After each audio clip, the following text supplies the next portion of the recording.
एखादा व्यक्ती तुमच्याकडे आला, त्याला वेट लॉस करायचे, समजा एक 10 किलो 5 किलो असं वजन कमी करायचं आहे, तर काय प्रोसेस साधारण तुम्ही फॉलो करण्यासाठी सांगा? फर्स्ट टाइम जो फॉर्म सेंड केला जातो त्याच्यामध्ये तुमची मेडिकल हिस्ट्री तुम्ही सांगणं गरजेचं आहे. जे काही तुमचे हेल्थ इश्यूज आहेत, वेट, हाईट, तुमचे लाईफस्टाईल, मग त्याच्यानंतर क्लायंटशी बोललं जातं, लाईफस्टाईल विषयी विचारलं जातं, त्यांची मेडिकल हिस्ट्री मेन काय आहे, हेल्थ इश्यूज काय आहेत, काय डेफिशियन्सीज आहेत, आणि त्यानुसार मग डाएट हा प्लॅन केला जातो क्लायंटशी बोलल्यानंतर. म्हणजे प्रत्येकाच्या ह्याच्यानुसार वेगवेगळा डाएट असतो. कारण डेफिशियन्सी तुमचा वेल्दी वेट लॉसची डेफिनेशन काय आहे की तुमचे हेल्थ इश्यूज सॉल्व्ह होणं गरजेचं आहे.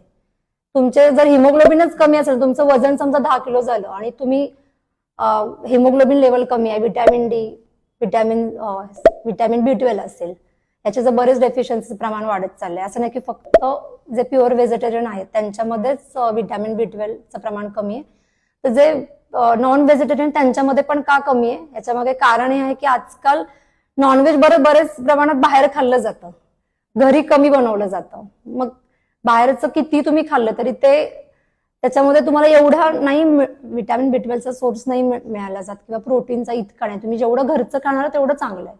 असं नाही म्हणत की बाहेरचं पण एन्जॉय नक्कीच तुम्हाला करायचंय, फक्त त्यासाठी तुम्ही डाएट कन्सल्टेशन जर घेतलं तुम्हाला नक्कीच त्याचं कन्सल्टेशन मिळेल की बाहेर तुम्ही गेल्यानंतर कसा डाएट तुमचा असायला हवा प्रवासामध्ये.